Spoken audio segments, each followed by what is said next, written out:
Women's Prison Podcast, where we are live on the Rec Yard every Wednesday night.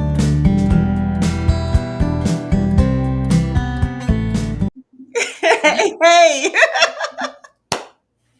Keep on, Toonche. Keep on. And we do need to come up. We do need to make a good intro, because we're cooler than that intro. I realize that. Honey, I love it. It's professional, and I want you to have a high-paying salary as a social media person at a corporation, because it's spot on professional. I don't think it captures I don't think it quite captures how rowdy we get here on the Rec Yard. But did you see the ladies on the Rec Yard? I did. I saw it. I saw it.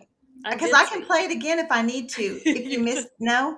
Okay, well, Shaquille's already here, and we're so happy. Hi, Shaquille. Hi, Stephen. Good evening, guys. Melanie from Oklahoma's here.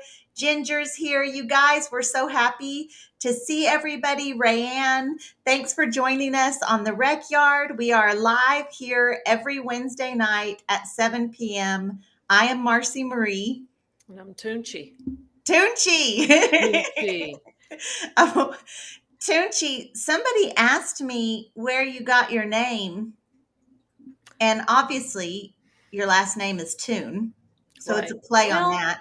It has more to do with Toonche. It's spelled a different way for Lil Wayne, but it's Toonche after Lil Wayne. I had a notorious reputation in prison, and so they nicknamed me after Lil Wayne. Did they really? I love that.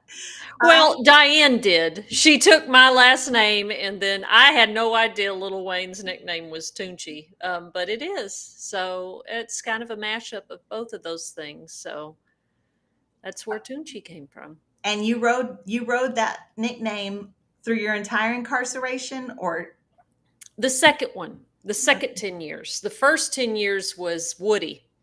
From the little cowboy from Toy Story. From Toy Story. I can see that. Mm-hmm. I wish that you would dress up as Woody when it gets closer to Halloween. I'm not doing that. I can be Buzz Lightyear. You know what? That would be a pretty good show, though. Yeah, I'd be Woody and you can be Buzz Lightyear. And we can talk about Halloweens in the penitentiary, because we had some Halloween parties and we made some pretty killer costumes. We did. So that's for another day, right? You must have been, I was wearing my Camp Crystal Lake shirt right now. So maybe we're feeling very inspired by. Yeah, you're giving off those vibes. I give off a lot of vibes. Yeah. Yes, I know. Women just run sometimes. They run, Marci, as fast and as furious as they can to get away. Yes, goodness gracious. Well, we do have a topic tonight, though, that's not Halloween, and it is SafP. SafP. But before we dive into that, when you see it says up there Facebook user, that's from the Private Lioness group, and I can tell you who that is. That's Lauren Johnson. Oh, yes. She's always coming in with the good advice. So this says Gerald Ray, but I just want you to know it's my mama, and so she's here. I just want to shout out to Mom. Hi, Mom. Thanks for tuning in, Mom. And so Lauren's giving us advice about our new intro. If you guys missed the intro, I want to play it again, but I'm not going to, because I did work on it. I did work on it, but she's saying it needs to say, meet us back here at the Rec Yard next week. And that's cute. The end line should be, meet us back here at the Rec Yard. And we do want to see you guys back on the Rec Yard next week too. Mm-hmm. We will be here. We have lots of regulars tuning in, and I see some new names also. Carrie, and we're just so glad to have you all. Thanks. Justin's on here. We're so happy to see you guys. So SafP. SafP. So tell people, do you know what the acronym stands for? Substance Abuse Felony Punishment. felony program. I think it's program. It I may be think it's punishment, though. punishment. It's I'm punishment. I'm Googling it right now because I don't really trust you. Very few people do, honey.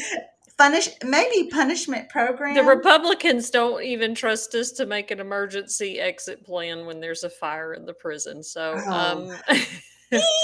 That was like right to the heart. Shaquille says substance abuse felony punishment you got it. facility. Yep. She's on it. She's on top of her game. Thank you, Miss Oatmeal. So that's for probationers. Now, for those of us who are already incarcerated, it's our parole answer. It is called ITPC, which is in Prison treatment. IPTC, in prison treat. In prison treatment. Did you do your homework? Honey, I told you I've been geeked out on painkillers all day because I leaned down to goose the cat and I threw my back out. And that's what you get. You're trying to do too much, honestly. So I'm sitting in this chair right now in a lot of pain. Inmate treatment. No, it's not inmate. I know it's in not. prison treatment. Therapeutic community. Yes. Nailed it. In prison therapeutic community. That's exactly what it is. But it's the programs are identical. Yeah, they're the same thing. So even though that second one doesn't have the word substance abuse in it, it is still very much focused around substance abuse. It is given as a parole answer, and it's in Texas. It's a FI-5. It's given as a parole answer. It was my parole answer. It was mine too. Yes, it's kind of a lot about money, that parole answer, honestly. And I'll just give you an example. My girlfriend, Brittany, her and I were incarcerated together. She has multiple drug charges, a very big drug history. I have 0 drug charges, 0 drug history. I mean, I've smoked pot like 2 times in my life. And honestly, if you want to know, I liked it. I was just kind of scared because I'm divorced with kids and I didn't want that to get in the way, right? It's illegal in Texas and all of that. So, but that's my drug history. And I didn't have a problem, like an alcoholic problem or anything like that. No kind of prescription pills, nothing like that. We both see parole at the same time. The board votes on both of us at the same time. She gets an FI-1, which means she goes home 30 to 45 days, and they send me to a drug program. It's essentially a drug program. So when you question that, the state or the agency, TDCJ staff, they like to say, well, it's about behavior modification. Right. It's not necessarily a substance abuse program. However, Toonche, when I got there, you do an intake because they assign you a substance abuse counselor. Right. And she's doing my intake, and I'm just being straight with her. Yes, I took lots of money. Yes, it was multiple transactions, and then we get to the substance part, and she's like, well, how many times have you used this? And it's like through every single drug you can imagine and all of that. And I'm like, well, I've just what I've told you guys, what my history was. And she says, why are you here? Right. I said, that's a great question. What are you doing here? Question. Well, the second time, Marci, now the first time I was locked up, I did 10 on a 20, made my first parole. Unheard of, right? Had a very sympathetic parole panel that had worked with kids before, so really sympathetic to, I was a child. But the second time I got locked up, I knew, oh my God, they are going to make me do this the rest of I had a 10 left and then a 12 on top of that, and it run concurrent. But I was like, there's no way they're going to let me make parole. I mean, I've already made parole once. They gave me a chance. I know how their mindset is. And what's going to be helpful to me. So, baby, when I went through intake, I told them I was a stumbling down drunk. And I'm not saying that I didn't have a problem with alcohol the last year I was locked up. I did, but the alcohol was a symptom of the personality disorder symptoms, right? But I knew that they hand out that SafP, that FI5 like candy, right? Like I mean, if they can get you into that, they're going to get you into that. And I thought I had a better chance. No, ma'am, I didn't. So I did almost the whole 12 years. I did about almost 10 years on the 12, and then I get the FI5, which is a 6 months stay at the program, and then another 3 months of aftercare. And yeah, that's what they told me too. When they were asking me, well, how much did you drink in this, and I'm like, well, and they're like, well, you don't really have a severe substance use problem, but this is behavior modification. So tell people what behavior modification is, because they're going to want to know what type of therapy we're talking about. This was also the therapy back in the 90s that they gave us as children. This was snitch camp. It was holding your peers accountable for their actions. That's basically the core value taught there, and the basis off of all of their programming is it's snitch camp, to tell on anyone for any minor infraction. Yeah.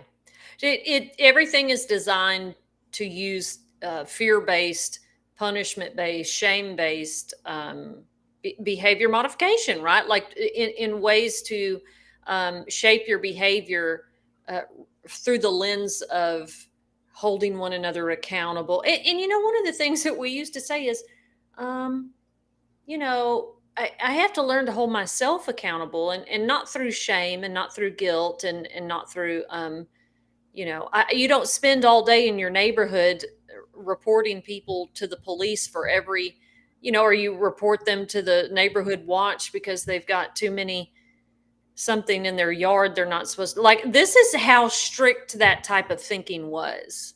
And it was a nightmare. So, Marci, which one were you at? You were at Halbert? Were you I was at Henley. Oh, you were at Henley too with I me. was. Oh, Jesus. But it was COVID time. Yeah. So that's a whole nother thing. We were getting this program that would require us to go to a whole nother facility and be exposed and bring germs and all of that in the middle of the pandemic. So, number one, it took forever to pull chain. Mm-hmm. We had to wait forever because if your dorm was on lockdown, or they had a dorm that was on lockdown, or, it took. So you get your parole answer. This is how, let me paint the scene. Like, you get the parole. Marci, you made parole. Oh, I can't believe I made parole. What is it? It's an FI5 SafP. Oh, shit. Well, I'm not coming home this year. That's right. You made parole, but you're not going home right now. It's a whole process. So we get over there, and yeah, when we finally got down there, they were locked down. The counselors weren't coming in the dorm. They were shooting paperwork underneath the door. And we actually, for a short time, we had like a SafP professional. It was like her third or fourth time. Oh, you mean the person locked up? Yeah. Right. Yes. A girl locked up with us. And it was her third or fourth time. And she knew, man, she knew everything. So she would get that paperwork, and we were getting up and getting in a circle on our own. Mm-hmm. And it was a little absurd. Like, I'm just going to admit it, that I was just going with it at first. And then, me, I'm like, wait, just hold the fuck up. Mm-hmm. Where this is not required. But then what happened was, because it's a snitch camp, those of us who were like, all right, this is getting a little ridiculous. Like, we're just, what are we doing here? And then we were getting told on.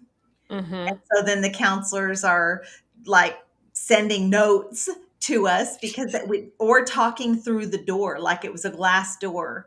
And we're talking through the door because it's COVID and they don't want germs and we don't want free world germs and all of that. And they're trying to coach us. It was ridiculous. And, there's a whole thing, like there's a whole MTC, which is who facilitates that SafP programming. They ended up, I don't know if it's the legalities of it, but basically they billed TDCJ, the Texas Department of Criminal Justice, a lot of money for services that they weren't giving y'all during COVID or when we were there.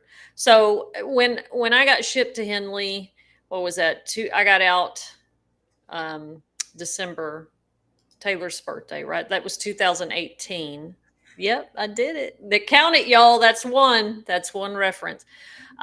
So I was there from like June to December of 2018, right? And for half of the time, the staff did just what you said. Here's paper. We're not even coming in there. It was just like they were getting away with providing the most piss poor services to begin with in billing. They wouldn't come in. They'd write something on the board and walk off. So in this dorm, which is very different than how me and Marci did the bulk of our time, right? Is that there is a president of the dorm, there's the leader of the dorm, and we're supposed to guide and lead each other as a community, right? And then every hour on the hour, we would have group. Girl, God, bless my soul. We would get up, we already get up early there anyway. And it immediately, this stuff is like almost, if y'all can imagine, like some military boot camp stuff mixed in with some weird cult stuff, mixed in with some prison stuff, right? Yeah. And so we would get up early in the morning. These were bunk beds, which, by the way, I don't know how many times you saw people fucking land on the floor, because those guards at Henley were the worst officers I have ever encountered in 20 years. So we get up and it's morning. It is group from morning until it's time to turn the lights off. You might get 1 hour of free time, and it is back to back groups. You can't lay down, you can't sit down, and you're in your little chair. They're in rows in the day room, and you're sitting there, and you've got to sign in each group, and it's the same groups over and over. But that morning group and the people incarcerated lead it. And I am not a morning person. I don't know about you, but I'm not. Don't fuck with me. Don't talk to me. Leave me alone. Let me get my coffee. Let me get settled. But I'm doing it. Here's the singing. Y'all, because there's singing, there's chanting, there's all this crazy shit happening. So here I am getting into that little circle, right? All right, everybody. And so this one person stands in the middle of the day room and is screaming and singing at the top of her lungs. Did y'all do that? We did not do that. Okay. So imagine you're sitting around that day room in the dorm at Henley. And it was hot as fuck because there's no air conditioning in this, at this unit. And it's like I said the other day, people were just like, because it was just so hot, you can't process anything anyway. But so she's standing there. All right, everybody. Motivate your mind. Get yourself together. Jennifer, I'm going to drop a slip on you if you do not participate. So here I am. Motivate your mind. Get yourself together. 1, 2, 3, 4. Woo! And it's like, I'm fixing to get another charge if you don't get out of my face screaming. And it was like, this is to teach y'all discipline to get up and make your beds and get motivated for the day. Okay, well, I don't get motivated like this. This actually irritates the fuck out of me. It was just set my day off every day, Marci. And it was just those back-to-back groups, with every once in a while going to see your counselor in the other building. So you may have lucked out a little bit in having not to do all the... So some of those songs, some of the other dorms did participate in those kind of songs, because we would hear them and we'd be like, what the heck? But we didn't. And like I said, we were shut down. So it really wasn't required. speaking, and Melanie says it sounds like military style, but there you actually do sing cadences Mm-hmm. to and from chow or wherever you might be going as a dorm. And I remember there's a SafP program at Huckleberry, Huckberry, Hackberry. Hackberry Uh-huh. at Hackberry in Gatesville, and we worked the host squad. And yeah, we worked the host squad right across for them, and we would hear them chanting. And I started wishing for no safe P then. Yeah. And it was probably 2 years into my sentence. I was like, man, I hope whatever happens, I don't get safe P. Were you I mean, it was right when I first got there that they finally allowed us to keep all of our property when we got there, because previously you couldn't have any of your property for 30 days, which means no coffee, no, just basic bare hygiene stuff.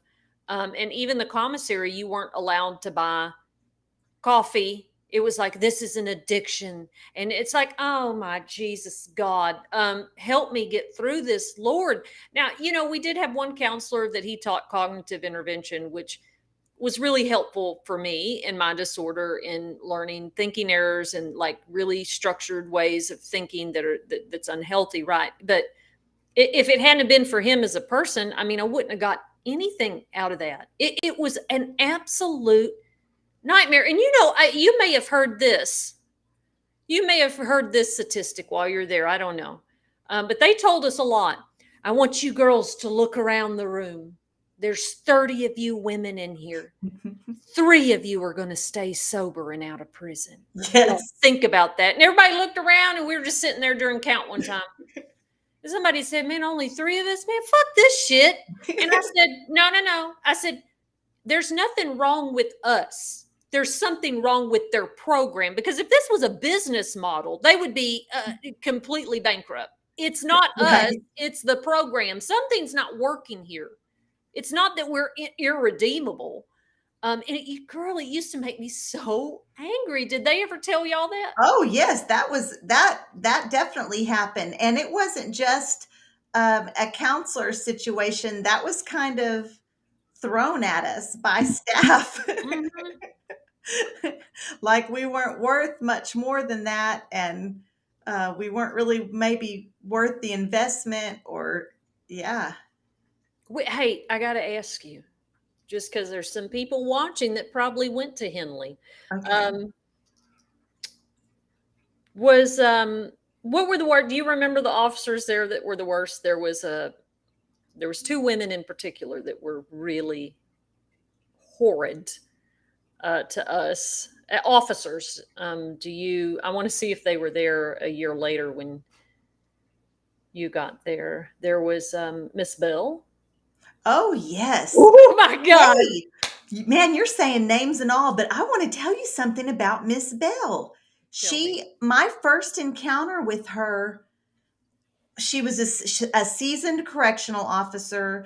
And I'm not ever one to run to correctional officers' defense. I'm not. I'm not that girl, Toonche, But she had seen enough things Mm-hmm. that she was calloused Yeah. and abrasive. She was one of those aggressive officers. When we would go to chow and she was working the chow hall, you weren't going to finish your meal because you were, close to the time that you sat down is when you're getting up. But I ended up working for her some while I was at Henley. And I got to learn that a little bit. She's retired now, so I can just say, because she was retiring that next year after I got out. I got to learn some personal things about her and some things in her life that kind of made her that way, Toonche. And in the same way, circumstances happen, I think, that bring people honestly into our criminal justice system.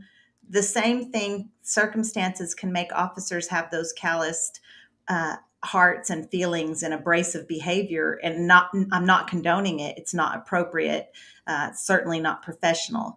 But yes, she was scary. She was scary. Yeah. Yeah, She her was. and Miss Santos. Her name was Miss. Oh, Miss Santos was there. You already know Yeah.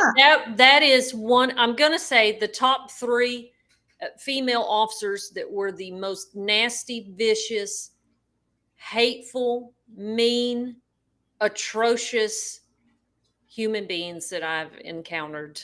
I'm sorry, and I don't. I normally try to be a little bit gentle when it comes to saying people's names on here, but she was that bad. She was that bad. There was Bad. another lady, I want to say her name was Miss Sanders, but I couldn't promise it. She was in, and I say older, and I really what I mean is my age older, white lady. I don't know if you remember her. She was very abrasive too. It's really interesting in that program, because it is more boot camp ish kind of a feel, compared just to being in prison, that some of those officers kind of took on that role, Hmm. when really, when it boils down to it, they're still security. Right. And there's no reason for security to dehumanize the people living in the place where they're supposed to be keeping it secure. They Yeah. weren't the counselor or therapist, or they weren't running the program. And so it was. I also had my absolute favorite officer that I ever encountered, was one of my other bosses while I was there at Henley, and he is still at working there. But I'll tell you, he, helped me, in the anxiety of knowing I was going home after being incarcerated for so long, and my concerns about my new role as a free world mom and free world daughter, and all of that. I worked and I didn't stop working, but he let me vocalize all of that while I was at work. And he was just a complete sounding board. He didn't cross any professional barriers or lines. But I wanted to say, Justin Smith is on here, and he says that he worked at Hackberry, not Huckleberry, and how he's noticing so many differences between units, and that we find that in everything.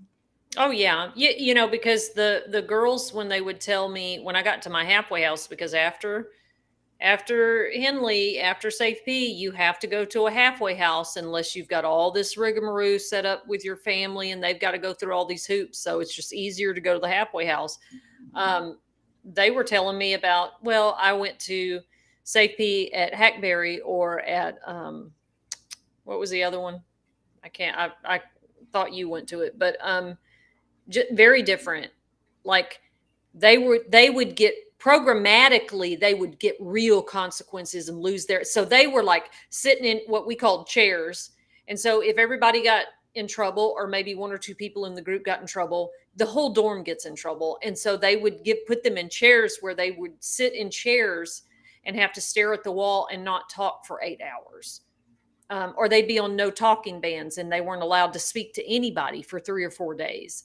And so this weird programmatic stuff that we had to put up with at Henley, but for the most part, ours was the problems was the chaos of the unit, of the staff, of the security.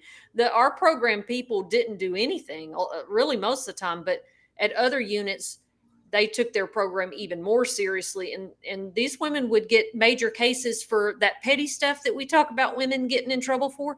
They would get major cases for it and lose their answers. So, and they'd go back to the unit, and they lost their parole. And so was my concern when I went to SafP, and then I got to Henley and saw how ghetto-tastic, crazy, and out of control that unit was, and how much the programmatic side didn't care. At least because girls would get in trouble all the time, and nobody ever got their answer taken from them there. See, I saw people getting their answer taken during my time. Well, I remember somebody did for fighting or and having sex, but I don't remember like programmatic stuff. For I don't remember program Like wise not either. participating, But that fear was there that oh it yeah. could happen. And so even when another inmate or person that's in white or incarcerated person is giving directives, It's set up so that they do have an authority. I mean, it's set up that that there's a hierarchy there, and you're supposed to listen, and that can be tricky, very tricky. You talked about having to be punished by being on a no talk for days.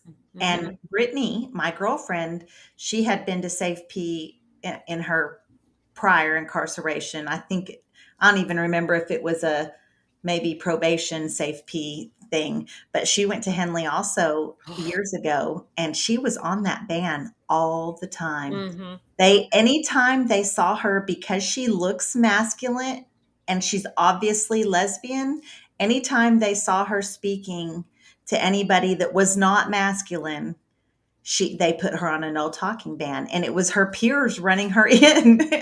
Yeah. It wasn't staff, it came from her peers.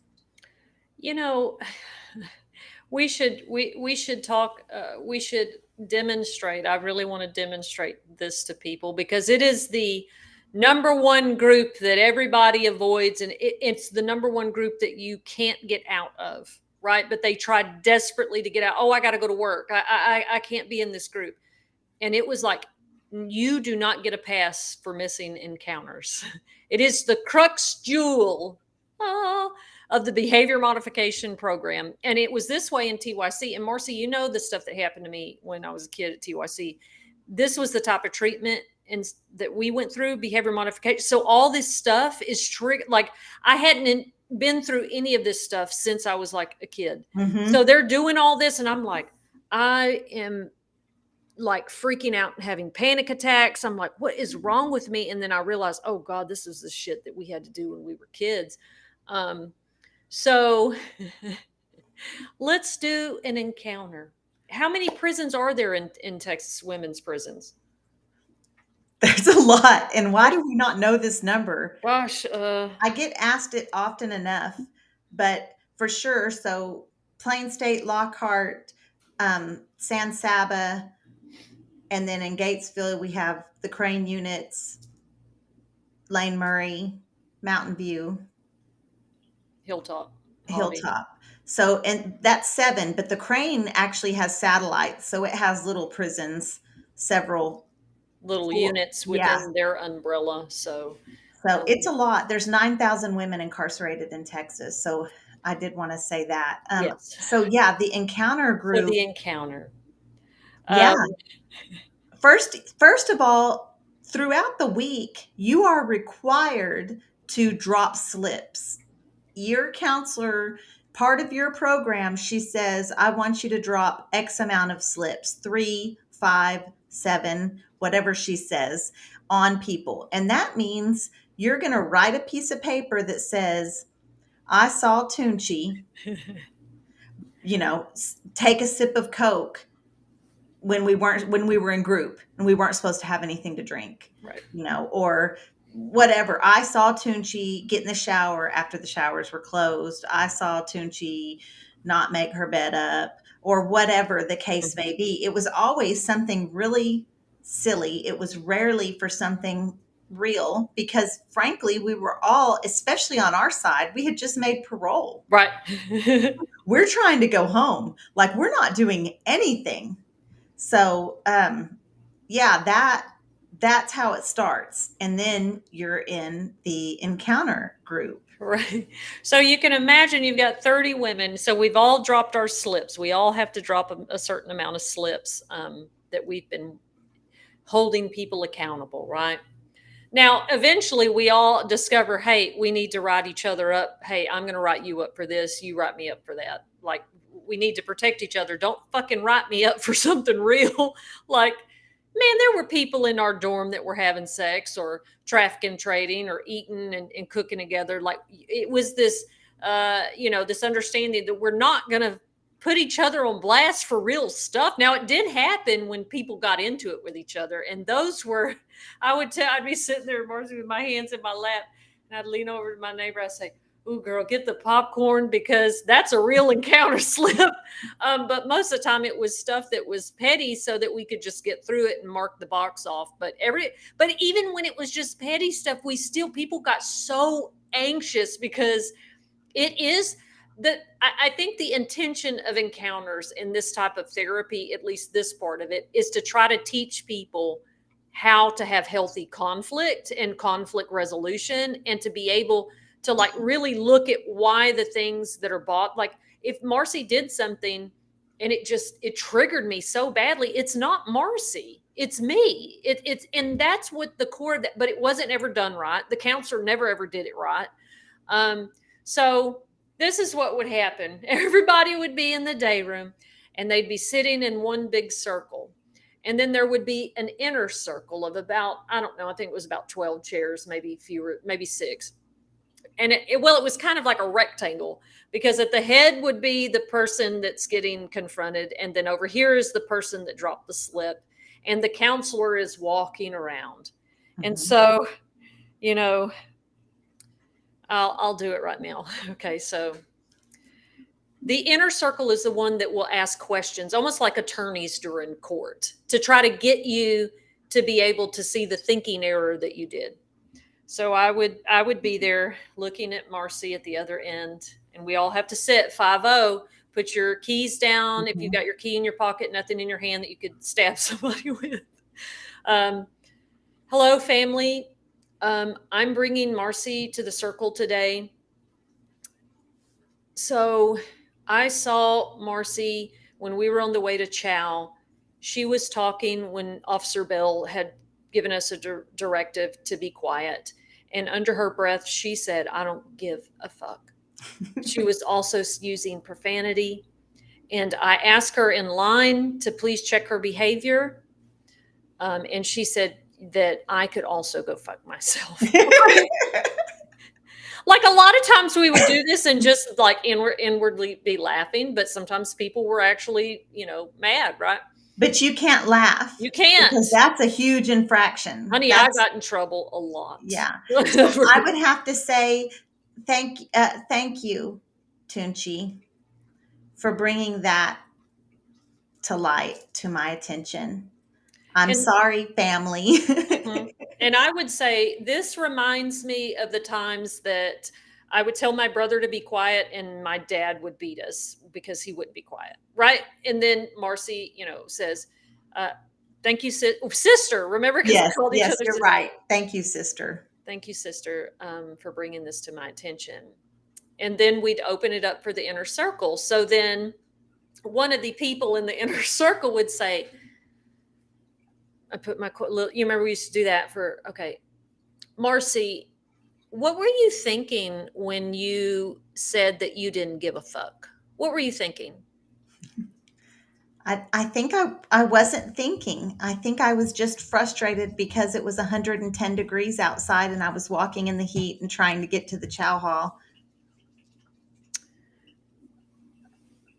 So then someone else would say, Marci, I heard you just say, what I heard you just say was that you weren't thinking at all. Okay. And we know that thinking error, deflection or blaming and justifying, whatever thinking error that you could use for that. Right. And I would say you are always thinking something. So something was going on in you. We are not without thoughts in our heads. So you're not being open and you're not being receptive. So can you please tell the group what you were thinking when you said that? You're giving me flashbacks. You're mean, Toonche, and you probably dropped a lot of slips. No, ma'am, I did not. The slips I dropped were on myself and other people's names. I dropped them.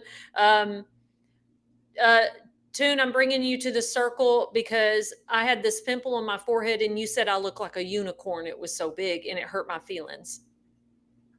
I did that one time and I got called to the circle for it.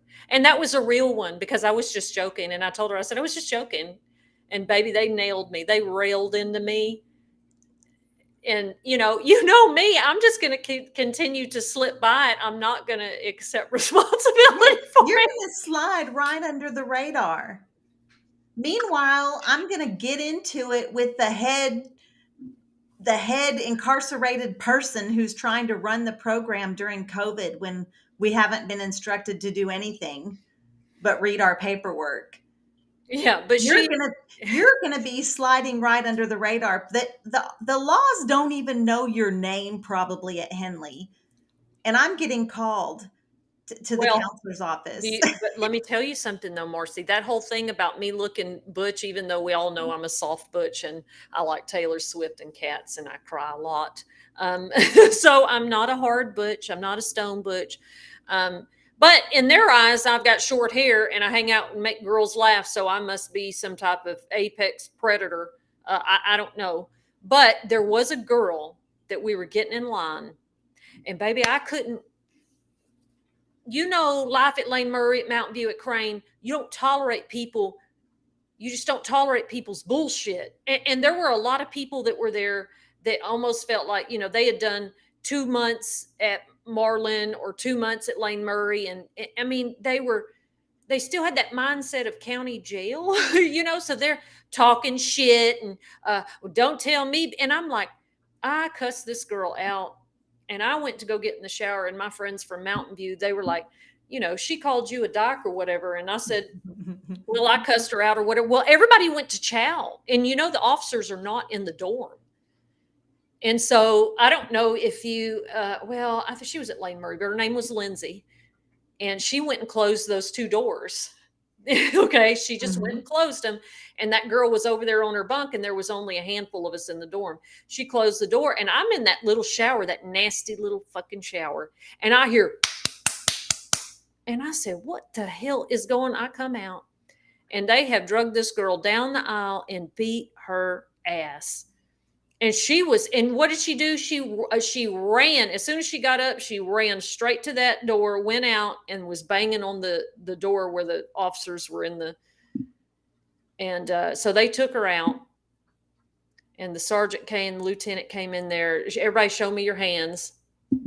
And they moved me because they believed it was me that beat her up. And I'm like, I know you maybe looked at my charges and you think that was me that beat her up, but it was these three sweet looking feminine girls that, didn't like what she said to me, that were, that's how we rolled on the bigger units. You don't do that. But I got the brunt of it because of the way I looked, and they thought it was me, and I almost got a major case. And it was like, they couldn't prove it. Well, they kept threatening us, and I'm like, no, TDCJ policy. No, sir. You don't do 20 years, and then you're going to tell me you're going to write me a major case for some shit you didn't see. But if an officer didn't see it and a camera didn't see it, it didn't happen. It didn't happen. But now, so that was the one time that they thought that I was. Anytime I got moved to a new unit, they did that to me. And then if I was there long enough, they're like, oh, that's just Toonche. Leave her alone. That's just Toonche. But yeah, but those encounter circles, and this would go on for an hour. It would go on for an hour, and everybody hated them. I kind of enjoyed them because I thought they were interesting, because I don't have a problem with conflict. I don't care. So what? Well, bring it. What question are you going to ask me? I'm just going to throw some different logic at you. Try to pin me. I always saw it as like this intellectual wrestling match, but the girls would just break out in sweats. Marcy, you already know women aren't. Yeah, it would get, and if it was a real encounter, if it was something that somebody really felt ugly about and was trying to call somebody else out on, it got heated. I mean, that's why you had to have your hands open palm on your lap, because they wanted to see your hands and that they were empty, that you didn't have a weapon in it, because that's how heated things got. And so what was the resolution? Like, what did you get out of those groups? Entertainment? Oh, for me, I did at least look at it. I try to pull nuggets of gold and wisdom out of the horrible things I've been through, but I was looking at it as, well, they kind of have a point here. Like, the whole point of this is being able to confront somebody when they've done something that bothers, real things. I understood the difference between this is bullshit, but like if this was something serious, and then having that piece where you say, and this reminded me of a time. And so it really got me to look at the things I'm not mad at you. I'm mad at what this reminds me of. And maybe you did do something that was fucked up, but this is more about me and my thinking. And then to be able to piece apart, and I would watch people and I would listen to them defend themselves, and I could see the errors. I could see the thinking errors, the blaming, the justifying, and you could see people's resistance to accountability. And so I thought that was interesting, and it helped me in my own journey to be able to look at the ways that I think. But for the most part, because they didn't do the group right, it was always just either joking around, laughing. What could we say that was the funniest thing to get us through? Or those times that people, man, one time this girl said, I told the girl that was the dorm president, I said, honey, leave that girl that got beat up. I said, leave her alone because she's got a mouth on her. And well, I need to hold her accountable. But I said, bitch, you can't hold nobody accountable. You're having sex in the bathroom. You don't get to hold anybody accountable about anything. I said, because see, you haven't done real time. The first time you open your mouth about something, they're gonna go for the jugular, and it's gonna be that and your little girlfriend. And she didn't listen to me, Marci. And she called this girl to the encounter circle. And that girl sat there and she said, well, that's weird coming from you, seeing how you just got your stuff in the bathroom last. We all said, dang. Yeah. Yeah. And then it turned in this whole, had to get between them. They were fixing to fight and all this other stuff. It does get heated. It absolutely does. You know what I was thinking about, the criminal addictive cycle. Did you guys do that? Where you had yes. to? Yeah, where you have to think through every step. Yes, yes. And that was we had to do one of those. I want to say every day we had to have one Yes, filled we out. did. And so you had to think of, I mean, unless you just really committed a lot of real crimes, and some people that's the case before they came to terms with what they wanted to be in life or whatever. But if you only just had a handful, you had to start digging, because what it is you have to pick something that you did, a crime or something against the rules, or I mean just something you were ashamed of. And so then you're just really having to dig into that, and just kind of the idea of thinking about those things, like digging into past, okay, I took a bunch of money and I know all the consequence. Like I could do that cycle 1,000 times, what it did to my family, just the whole thing. I could do that in my head 1,000 times. But when you start digging into, oh, but when I hung up on so and so on the phone because they made me mad, like that's something you could work through. And it started making me look at maybe smaller things. Does that make sense? No, yeah, because we did have to do that damn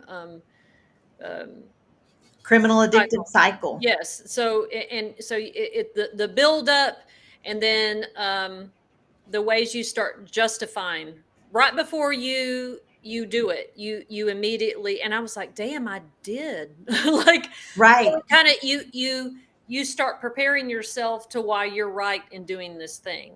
But you're right. It's like there is a part of that became so redundant that now it's losing power, because I'm just making up shit to turn in, because this is just get y'all in, get y'all out. If the things that were impactful about that program, which was the cognitive intervention stuff, which is what the part of the cycle thing is, and the encounters, if it could have just really only been that in a group setting that was healthy, and not 130 degrees, and not with screaming officers terrorizing you in ways of just were horrific. Well, if the fear was taken out, Right. Yeah. if the fear of losing your parole answer, the fear of getting a frivolous case from an officer, the fear of getting talked down to, because even though people think, oh, you words don't hurt or whatever, they absolutely do.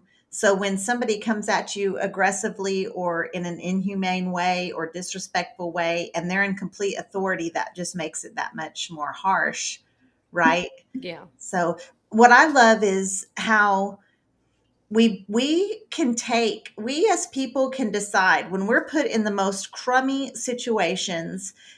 We can still pull, just like you said, those little nuggets, and we can still learn. We can still get something from it, even if it's forced. All of these forced classes I had to do after prison as a result of SafP, which we definitely need to get to. And I want to answer this question. I'm going to come back to it about 3 positive things that we had in prison. But that, yeah, I mean, that's a part of the SafP too. It doesn't just end there. You're not just finished with the program. Then you have to go to a halfway house. And then that's a therapeutic community there. And so you're there. And then from the halfway house, when you go home, you have aftercare. And now you're going to these classes. And for me, it was 100% substance abuse classes and AA meetings. And I have no history of that. Yeah. But here I am. What can I learn from it? What can I hold on to it? What can I bring to other aspects of my life? What can help me have an understanding for people that are in recovery? I mean, Yeah, because at least through the steps, once you got to the halfway house and then to the aftercare in your community, you do start to get more of the therapeutic stuff without the fear and the prison and all that. Now, I mean, you're going to get in trouble with your parole officer if you don't go to those meetings, right? Especially being on that monitor.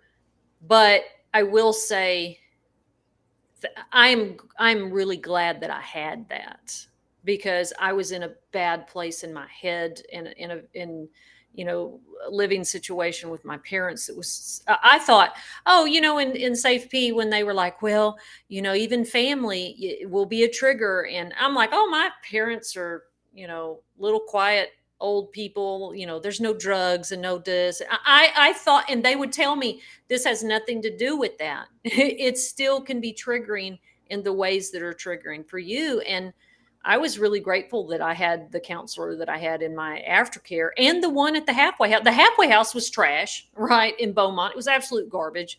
The staff stole our food. I was hungry a lot because I couldn't leave. And Jennifer's not on here, but she used to bring me food back from Subway against the rules, because they would steal our food. They would come drop off food, TDCJ budget, fill up the pantry. We'd spend all day packing that food in there. And 2 days later, we'd go in there, it'd all be gone, because they would put it in their car and take it home.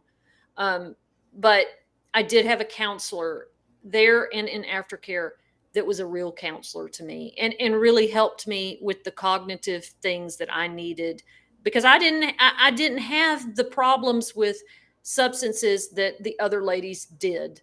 In AA, I had to go 3 times a week, and I learned listening to people, that those thinking things, like really just challenging the way I think about stuff. And I did learn some things. So that part was useful. going to an AA meeting when you're not a drinker, that it's a little bit you want to have a drink when you leave those meetings. Sometimes it's harsh. That's tough. And I think, a lot of people use AA for their sobriety. And I mean, they have a track record that I'm just saying, but golly, man, those meetings were rough. They were rough. I was so glad when that part of my parole stipulation was up, when that box was checked and I was done with that, because they were rough. Well, one of the things that I remember, Marci, is that the girls at Henley, that it was beaten into our head that abstinence and AA and those groups were gold. Mm-hmm. You had to. And a lot of times the women would say, this doesn't work for me. I don't like it. I don't feel comfortable with it. And this is not what works for me. And so when I took the training to be a recovery coach with substance use, wow, some people abstinence doesn't work for them, and they do harm, mitigation. They do harm reduction, and they may not use heroin anymore, but they may drink a lot.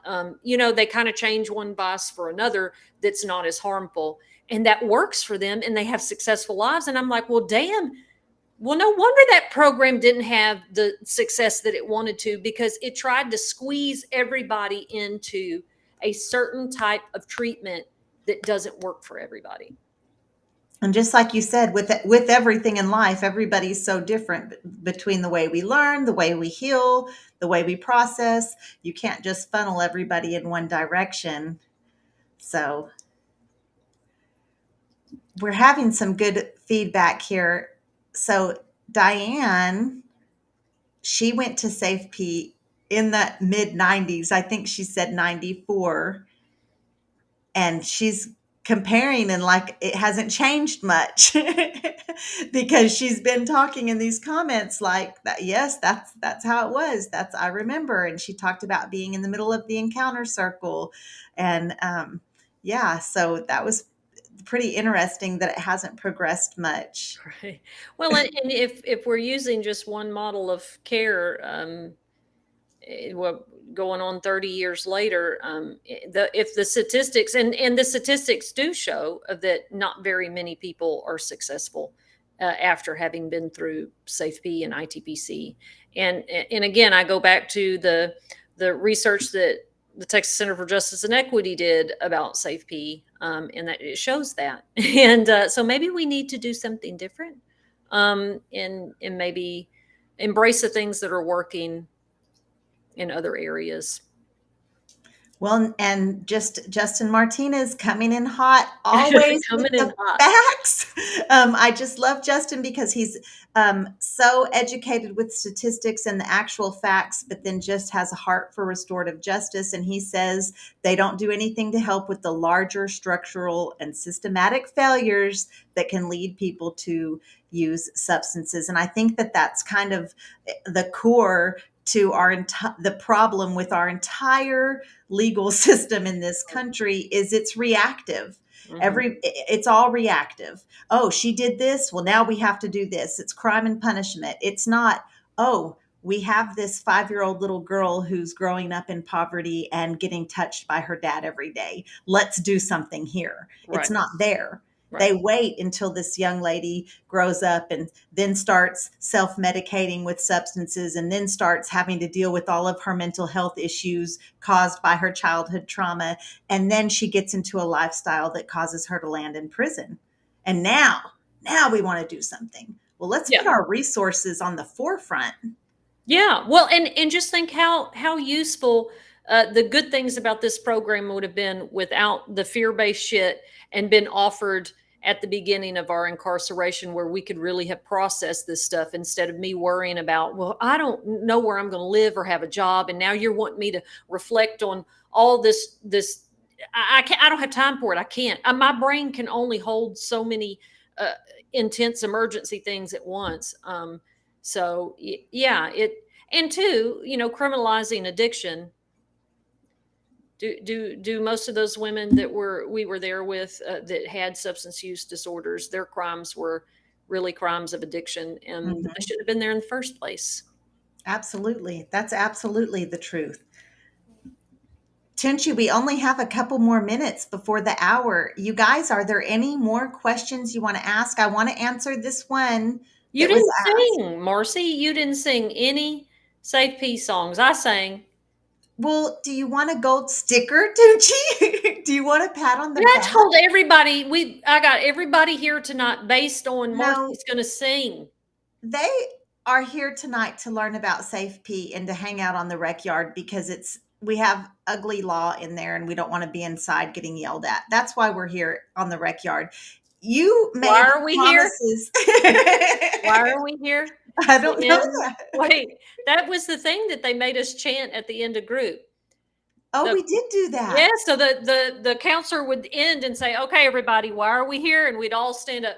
We are here to end the running and hiding from ourselves. Yes, right? It was a whole thing. Yeah. And you're right. I remember that. And we did that sadly on our own without a counselor. It was brainwash stuff. And You it goes to that weird place of fear does not motivate people for change. Only positive goals motivate people to really change. And I heard it all the time the 6 months. Well, do you want to end up back here? Well, bitch, I didn't want to end up back here the second time I came. I know? didn't want to. I didn't want to the first time. Fear doesn't motivate people. Only positive, healthy goals do. Please go ahead. Sorry. No, that's okay, because then I was also thinking about, you want to go back to where you came from, meaning back to the prison unit. Well, Sometimes I no. was like, yes. But and there were moments in there, because the thing is, during that time in your incarceration, when you've already done your sentence and now you're here, your mind is going crazy thinking about, yes, where am I going to live? Where am I going to work? Who's going to hire me? How's it going to be when I go back home? Who's picking me up? Because some people didn't know who could pick them up from the halfway house. I mean, Yeah. these are real life concerns, how people are going to survive, and we're getting yelled at. And that's when that time in your life, that's when they want to say, okay, now we're going to fix you. Yeah. It doesn't work that way. Okay, top 3 moments in prison. At least 2, because we're short on time. Honey, there's an ICS. Okay, so they're not going to get us off the rec yard anytime soon. Okay. So the count hadn't cleared, and so we're not Okay. going anywhere. And if you need Okay. to go to the bathroom, you're just going to have to hold it. So we don't have to rush. We don't have to rush. I'll go first with You do it. one. Okay, do For it. sure, and it wasn't so much like one moment, but for sure on the rec yard, playing volleyball in F dorm on the Dr. Lane Murray unit. That was the only rec yard that was large enough to have a good volleyball game where the volleyball didn't end up in the razor wire all the time. So, and we played hard. We played hard out there, and that doing that physical exercise as a community with the ladies, taking your mind off of your incarceration, off of all of the things that come with being in prison and being incarcerated. That was it for me, for sure. Yeah, I agree with you, right? Like the positive things that I remember and that I think about a lot and I miss a lot. People are like, "You miss prison?" No, I miss y'all. You know what I mean? Like we did have positive things that would happen. Not very often, but we would make the best of what we had. We had our volleyball and softball tournaments, and that was a big deal. I know, Marcy, I know you're frustrated that Mountain View had a bit more Yeah, support. you were on cookie camp having softball tournaments. Now, We were not having softball tournaments. those things came at a price though, because when people acted out, it was bad. It was bad. So let us have our volleyball tournament, okay? Teaching peer education, I really enjoyed that because when I got out the first time, I worked at AIDS Foundation Houston, and I would go back in and train people. I really love public health education, so that gave me a lot. And the library, just doing all the stuff, it made me feel like a person. It made me feel like I was really at work, and it made me feel like the things that I was doing on the unit mattered in terms of educating people, sticking up for people when shit went bad.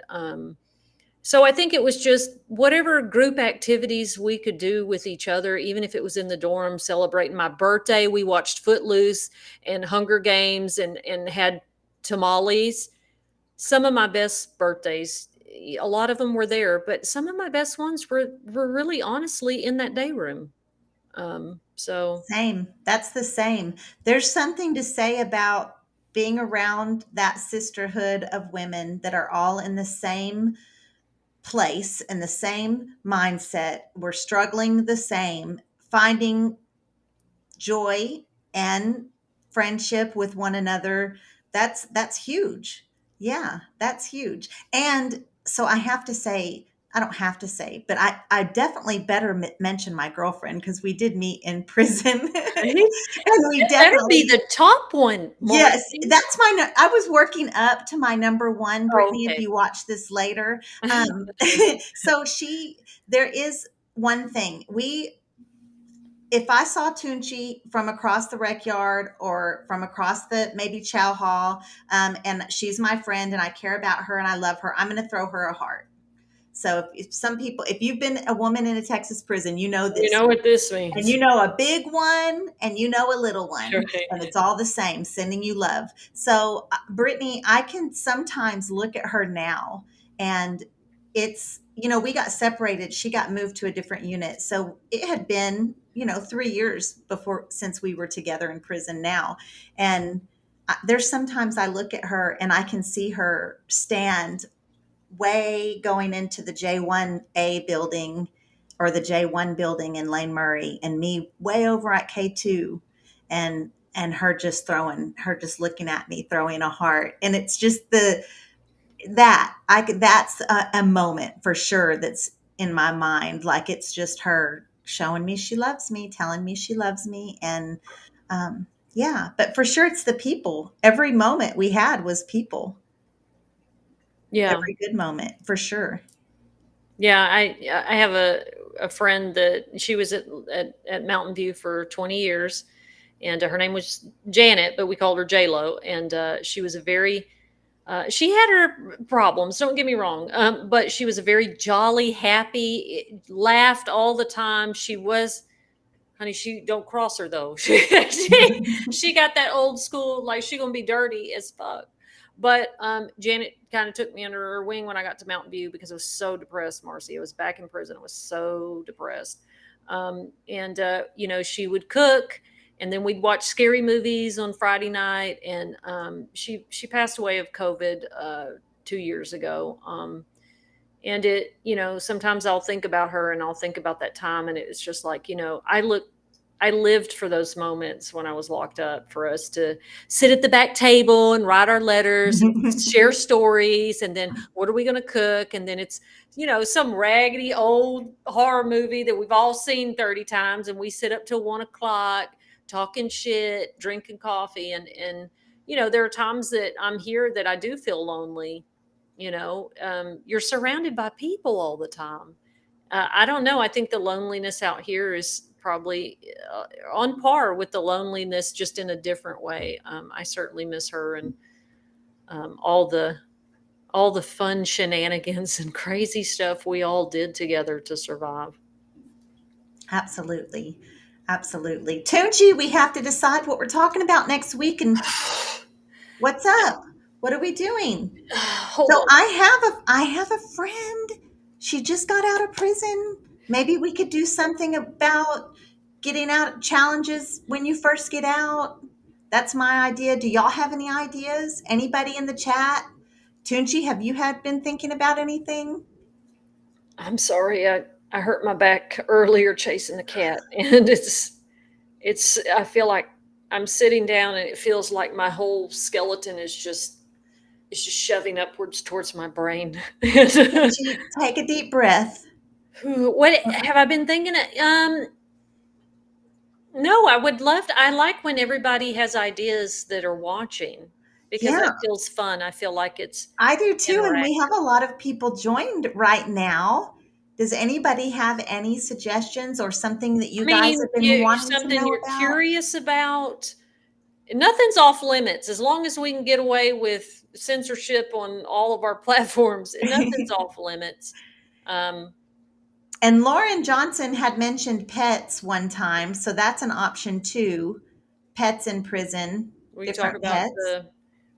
that's true. We could talk about pets. We could talk about food. We could talk about relationships. We could talk about whatever. Now everybody got quiet. Yeah, I don't know. Toonch, I want to make sure I'm not missing anything. Yeah. Mm-mm-mm. Well, maybe we could do the pets. We could do, I don't know. We could do inmate relationships. Coming home is a great. Oh well, everybody seems to be on board with that. Okay. And that's the biggest struggles newly released. And the reason I said that, oh, my mom coming in hot with prison family structure. We haven't really talked about that too much on here either. So that's a good idea. but we have food, cooking. So these are our options, Tooch. Prison family structure, prison cooking or food. And that might be an episode you and I need to do when we're together. We can have a cook off or something. Oh boy, But because I just bought the food like Laura did. I just bought the yeah, so I'll win. I love it when I know I'm going to win. food. Coming home, because I think my friend would join us for a little bit and we could get some insight. She's been home 1 week and she's already like hit the ground running. She's seen reentry services. She's gone to the Texas Workforce Commission, and I think she would be give us a lot of insight. Okay. So I mean, I just do whatever you tell me to do. yeah, Oh, I well, don't, let's make sure to put that comment on the screen. well, of course. Now, if it said Toonche is an amazing presenter, No, because I would put it up there. I'm not gonna let you get away with gaslighting everybody on this call. When I wanted to I made you put up the comment last week about what an amazing librarian I was, and you were like, ugh. Well, first of all, I need it to be made very clear that you don't make me do anything, but you did Oh, God. urge Here me. we go, because we were talking about SafP. Remember, take responsibility for your own behavior. I don't make you feel anything. You make yourself feel. We have to go. We have to wrap this up, guys. Okay. Y'all have been awesome. We have sure enjoyed visiting with y'all on the Rec Yard tonight. We will be here again, same time, same place, next Wednesday night at 7 p.m. on the Rec Yard Live. Listen, guys, if you have not subscribed to our YouTube channel, Please subscribe to the YouTube. We continue to send it everywhere because y'all are everywhere, but we're yes. trying to grow the YouTube. And Marcy, I need to fix our podcast stuff. So after you wave, don't just hang up on me like you normally do. Okay, guys, we're wrapping it up. Love y'all. Love y'all.